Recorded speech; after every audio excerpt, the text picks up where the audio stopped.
Hello guys, welcome to I green. मेरा नाम है अजय और आप देख रहे हैं बीएससी एग्रीकल्चर सेमेस्टर फर्स्ट की फर्स्ट ईयर की सीरीज। और आज का हमारा टॉपिक है टिलेज। तो चलिए शुरू करते हैं टिलेज को पढ़ना।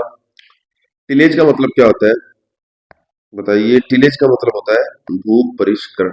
ओके जी। टिलेज का मतलब होता है भू परिष्करण। चलिए एक पेज ऐड करके अच्छे से इसके बारे में बात कर ही लेते हैं। तो भू परिष्करण जिसे हम बोलते हैं टिलेज। ओके जी। टिलेज का मतलब होता है भू परिष्करण। और भू परिष्करण होता है physical manipulation of the soil with the tools and implements. Okay. Of for crop growing, ऐसे कह सकते हैं कि हमने क्या किया, सोइल का फिजिकल मैनिपुलेशन किया। सोइल का क्या किया, फिजिकल मैनिपुलेशन। मैकेनिकल मैनिपुलेशन भी कह सकते हैं, या ऐसे कह दूं आम भाषा में हिंदी वालों के लिए कि हम भूमि के साथ थोड़ी बहुत छेड़खानी करते हैं। ठीक है। उसकी जो भौतिक दशाओं को बदलते हैं, बदलाव करते हैं, चेंज करते हैं, मैनिपुलेट करते हैं। ठीक है। फिजिकल मैनिपुलेशन करते हैं सोइल का, किसके लिए, फॉर ग्रोइंग क्रॉप्स। तो इस चीज को हम क्या कहते हैं, टिलेज। टिलेज जो वर्ड है ये टिलियन से निकला है, टिलियन से। और टिलियन जो है एंग्लो सैक्सन, इस लैंग्वेज का शब्द है। अब एंग्लो सैक्सन सैक्सन ये कैसी भाषा है, तो ये ऐसे समझो कि प्राचीन एंशियंट इंग्लिश लैंग्वेज ही है एक तरह की। ठीक है। एंग्लो सैक्सन उससे निकला है, एंग्लो सैक्सन से टिलियन। टिलियन से बना है टिलेज, जिसे हम भूपरिष्करण या जुताई भी कह देते हैं। ठीक है जी। और फादर ऑफ टिलेज पे कई बार ऑब्जेक्टिव टाइप क्वेश्चन आ जाता है। फादर ऑफ टिलेज कौन है आपके, फादर ऑफ टिलेज है जेंथ्रो टुल। जेंथ्रो टुल है फादर ऑफ टिलेज। चलिए एक बार फिर थोड़ी बहुत रीडिंग के साथ पीपीटी को जल्दी जल्दी पूरा करते हैं। डेफिनेशन की बात करूं तो tillage is the mechanical manipulation of soil या physical manipulation of soil to prepare it for growing crops. Crop को ग्रो करने के लिए, फसल उगाने हेतु मिट्टी को तैयार करना। इसमें हम हल चलाना, खुदाई, समतलीकरण मतलब लेवलिंग करना, बिल्कुल लेवल में लाना भूमि को या पेड़ को, हैरोइंग, प्लॉइंग इंक्लूड्स एंड। ठीक है। ऑब्जेक्टिव क्या है, क्यों करते हैं भूपरिष्करण, जुताई करते क्यों है। क्रिएट गुड सोइल स्ट्रक्चर, मृदा की अच्छी संरचना के लिए, संरचना अच्छी बनाने के लिए, स्ट्रक्चर अच्छी करने के लिए। डिस्ट्रॉय वीड्स, वीड्स की पॉपुलेशन को कम करने के लिए, ताकि वीड अगर कम होंगे तो कंपटीशन कम होगा, जो आपकी मेन क्रॉप है वो अच्छे से अच्छा प्रोडक्शन देगी। इम्प्रूव एरिएशन, उसमें फसल जो मिट्टी और मिट्टी को ऐसे दो, आप मिट्टी को आपने क्या किया, मैनिपुलेट किया, उसकी जो सोइल की फिजिकल जो कंडीशन है उसको मैनिपुलेट कर दिया। मैनिपुलेट कर दिया तो मिट्टी कैसी होगी, बुरबुरी होगी, थोड़ी मेलोनेस आ गई मिट्टी में। ठीक है। उसकी वजह से क्या हुआ, जब सोइल में मेलोनेस आई, बुरा बुरबुरा बनाया, तो जो रूट्स हैं उनकी ग्रोथ काफी अच्छी होगी, एरिएशन काफी अच्छा होगा, इसलिए मैनिपुलेशन करते हैं। ठीक है। तो एरिएशन काफी अच्छा हो रहा है, इंप्रूव हो रहा है। Mix manure and fertiliser, fertiliser वगैरह भी अच्छे से मिक्स हो पाएंगे। कंजर्व मॉइस्चर, मॉइस्चर हम नमी को भी क्या कर पाएंगे, कंजर्व कर पाएंगे, संरक्षित कर पाएंगे। लेवल द फील्ड, फील्ड को भी हम इक्वल एक लेवल में सेट कर पाएंगे। टाइप ऑफ टिलेज की बात करते हैं, किस किस तरह के टिलेज होते हैं। प्राइमरी टिलेज और सेकेंडरी टिलेज, मेन आपने ये दो टाइप सुने होंगे, primary tillage and secondary tillage. जो प्राइमरी टिलेज है इसकी आप एक बात याद रखना कि जितने भी प्लाउज हैं उन सारों का यूज किसमें करते हैं, प्राइमरी टिलेज में। प्राइमरी टिलेज में प्लाउज का यूज किया जाता है, हल का उपयोग किया जाता है। ठीक है जी।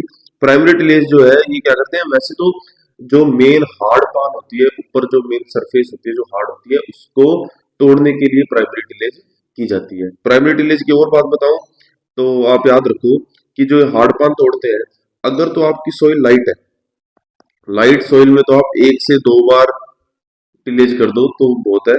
और अगर हार्ड है, हार्ड सोइल है, हार्ड पान है, तो 3 से 5 बार भी आपको टिलेज करनी पड़ती है। ठीक है जी।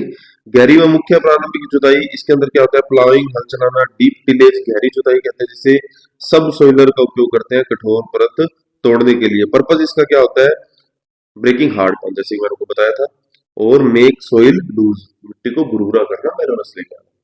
अब इसमें मुझे याद आ रही है, एक क्वेश्चन याद आ रहा है अच्छा सा, कि आपसे ऑब्जेक्टिव टाइप क्वेश्चन पूछते हैं कि डीप प्लॉइंग किससे करते हैं। डीप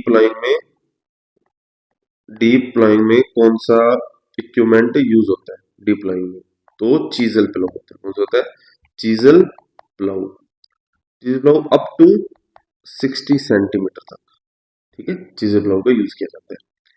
और चलिए पेज लेते हैं, कुछ एक्स्ट्रा बता देता हूँ वो बढ़िया सा। तो जो डेप्थ होती है ना, टिलेज के लिए जो डेप्थ रखते हैं, ये कितनी होती है?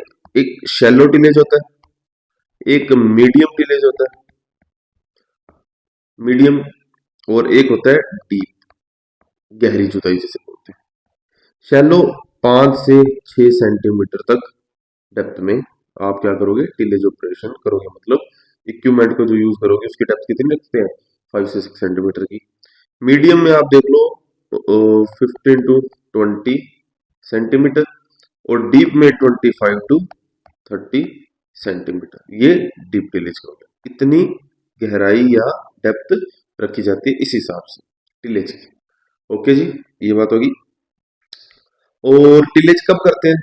जब मॉइस्चर में कमी आ जाए, सोइल मॉइस्चर में कमी आ जाए, कितनी? 25% या 25 से, ऐसे लिखा हो सकता है 75%, सॉरी 50%, 25 से 50% तक क्या आ जाए? कमी आ जाए। ओके, या ऐसे कह दो कि अवेलेबल जो मॉइस्चर है, अवेलेबल मॉइस्चर कितना है? 75% से कम होता हुआ 50% तक अवेलेबल मॉइस्चर प्रेजेंट हो, तब क्या कर दो? आप टिलेज ऑपरेशन कर दो। या तो 25% से 50% तक कमी आ रही है मॉइस्चर में, या अवेलेबल कितना है? 75% से कम, ये और 50% तक, बस ये बात, इतनी बात करना चाह रहे हैं। कुल मिला के 25% कमी, या अवेलेबिलिटी 75%, अप टू 75%। ओके, तब आप क्या कर दो? टिलेज कर दो। ये एक सही आइडिया रहता है टिलेज करने का, मॉइस्चर पर डिपेंड करता है। ठीक है जी। अब करते हैं सेकेंडरी टिलेज की बात। द्वितीयक जुताई, डेफिनेशन क्या है? Light tillage after primary operation. Primary operation के बाद जो टिलेज किया जाता है, एक बार याद रखना, जो सोइंग की प्रोसेस है ना, सोइंग की प्रोसेस वो भी सेकेंडरी टिलेज में होती है, ठीक है, द्वितीयक टिलेज में होती है।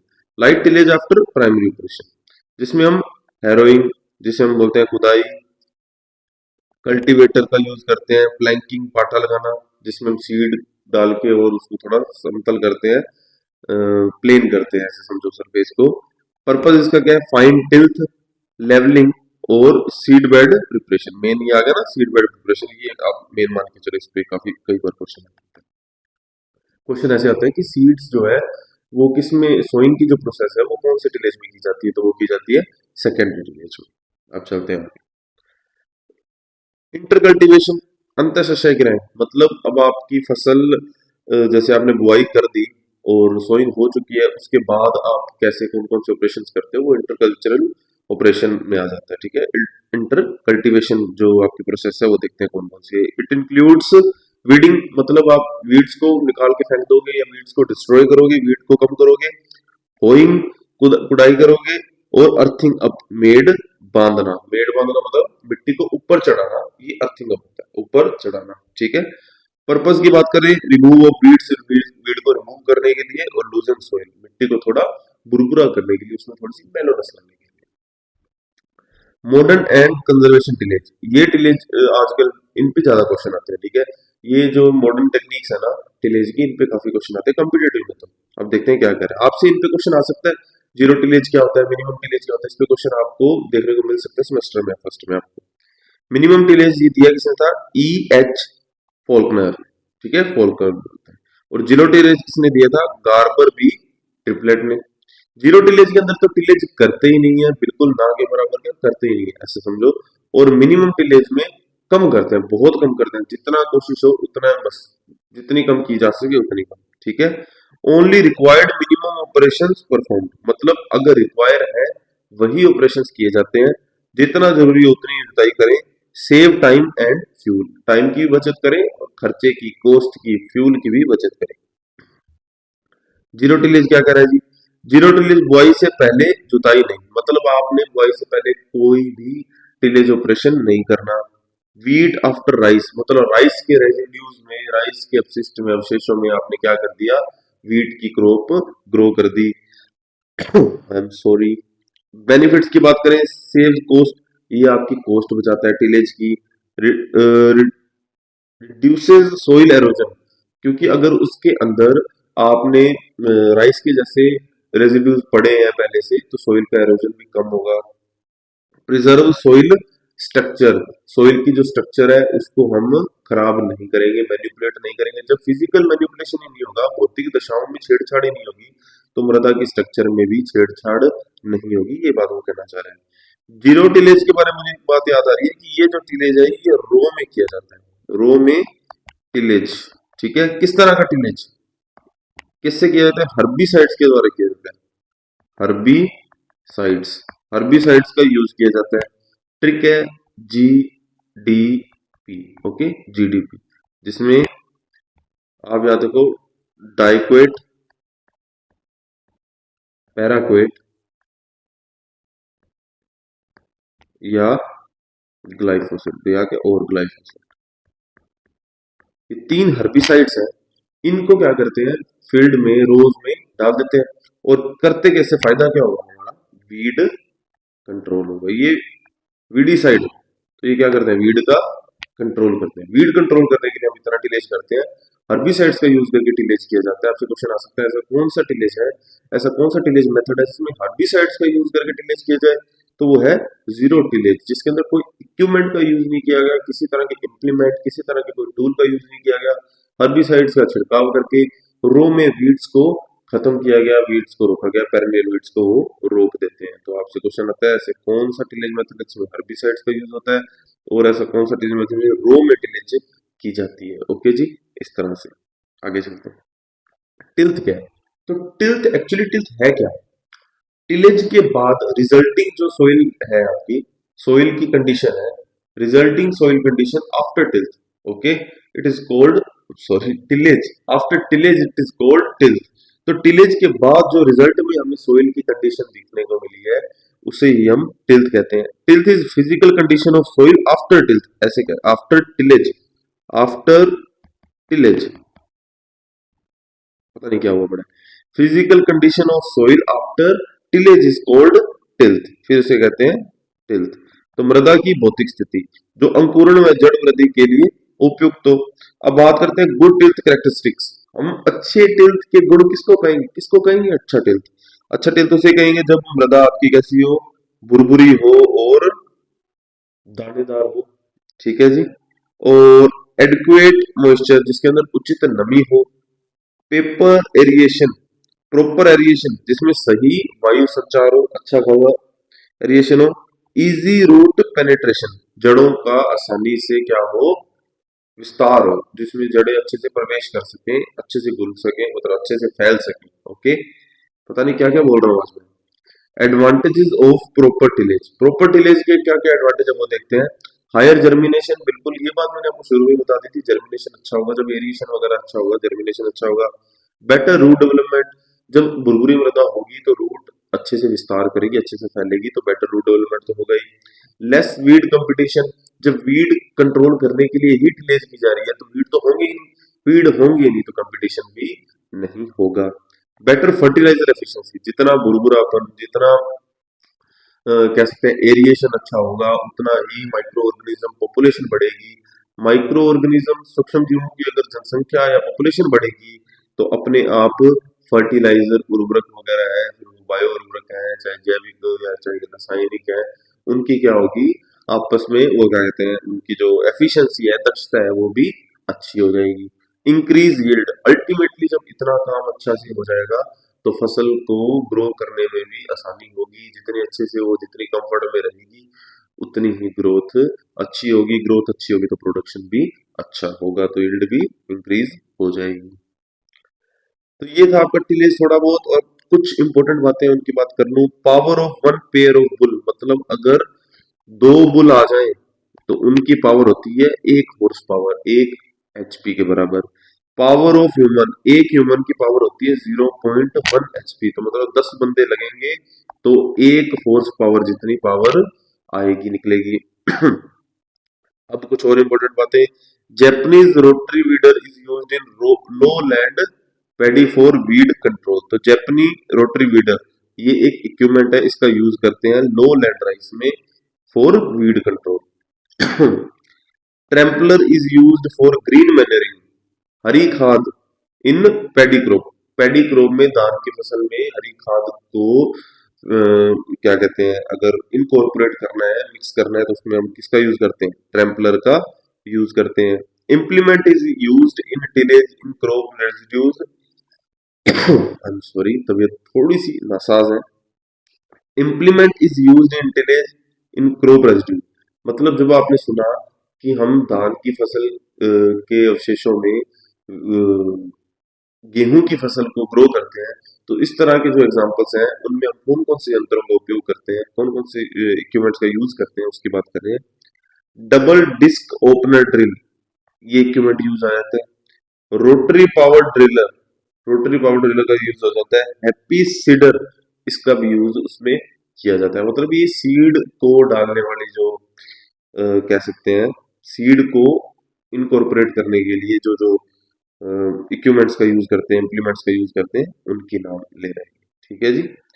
केमिकल प्लाविंग किसे कहते हैं, जो हमने की थी जीरो टिलेज के अंदर, उसी को भी केमिकल प्लाविंग कहते हैं। मतलब diquat, paraquat and glyphosate herbicides, मतलब खरपतवार नाशी, शाकनाशी का उपयोग करके is used for controlling of perennial weed in zero tillage. मतलब जीरो टिलेज के अंदर हम इसका उपयोग करते हैं, इसका यूज करते हैं पेरिनियल वीड को, जो खरपतवार है आपको उनको कंट्रोल करने के लिए या उनको नियंत्रित करने के लिए। पडलिंग क्या है जी, तो पडलिंग क्या होता है, पडलिंग में क्या होता है, एक पडलर नाम का यंत्र होता है, पडलर नाम का इक्विपमेंट होता है। इसका उपयोग करके हम मिट्टी को उलटते पलटते हैं जल के साथ, ऐसे ऐसे उलटते पलटते हैं, जिससे क्या होता है, जो क्ले के कण है, मृतिका के जो कण है वो ऊपर सेटल हो जाते हैं, और सैंडी जो रेतीली मृदा के कण है वो नीचे सेटल हो जाते हैं, जिससे एक अपारगम्य परत तैयार हो जाती है, अपारगम्य परत तैयार हो जाती है, जिसे हम इम्परमिएबल लेयर भी कहते हैं इंग्लिश में। अपारगम्य परत तैयार हो गई तो अब उससे क्या होगा, पानी नीचे नहीं जाएगा, परकुलेशन के द्वारा पानी का ह्रास या नुकसान, लॉस नहीं होगा, इसलिए हम पडलिंग करते हैं। और पडलिंग धान में की जाती है, इसके बारे में थोड़ा सा लिखा हुआ है, वो पढ़ लेते हैं। पडलिंग किससे रिलेटेड है, पैडी से रिलेटेड है। पडलर इज यूज्ड फॉर पडलिंग, पडलर एक यंत्र है, इक्विपमेंट है। Puddling is churning the soil with water, जल के साथ मिट्टी को चर्न करना, उथल पुथल करना। Puddling is done at A depth of 5 to 10 centimetre, धान का जो फील्ड होता है वो 5 से 10 सेंटीमीटर तक है, मिनिमम 5 सेंटीमीटर का होता है। ठीक है, puddling is done at A depth of 5 to 10 centimetre, मतलब वो जो सतह है उसकी 5 से 10 सेंटीमीटर तक की गहराई पे वो क्या करते हैं, मृदा को चर्निंग करते हैं, जिसमें क्ले पार्टिकल्स ऊपर आ जाते हैं और रेतीली जो है सैंडी पार्टिकल्स नीचे चले जाते हैं। पडलिंग मेन ऑब्जेक्टिव क्या है, main objective is creating an implement an impermeable layer in the soil. Impermeable मतलब अपारगम्य, अपारगम्य, अपारगम्य परत का निर्माण करना, an impermeable layer in the soil, impermeable layer को बनाना। बेनिफिट ऑफ पडलिंग क्या होता है, डिक्रीज वाटर लॉस परकोलेशन से। आपसे पूछ रहे हैं कि धान के फील्ड में, पैडी के फील्ड में अगर वाटर का लॉस होता है तो वो कैसे होता है, परकोलेशन से होता है। तो परकोलेशन से जो वाटर लॉस होता है उसको कंट्रोल करने के लिए हम पडलिंग करते हैं, और ये क्या करता है, वीड का कंट्रोल भी करता है। तो जी ये है आपका टिलेज। आज के लिए बस इतना ही, आगे की वीडियो और आगे के लेक्चर हम देखेंगे नेक्स्ट क्लास में। सो हमारे साथ जुड़े रहिए, चैनल को सब्सक्राइब कर लीजिए, हम लोग क्वालिटी बिलीव रखते हैं। नेक्स्ट वीडियो मिलते हैं, thanks for watching, bye bye guys.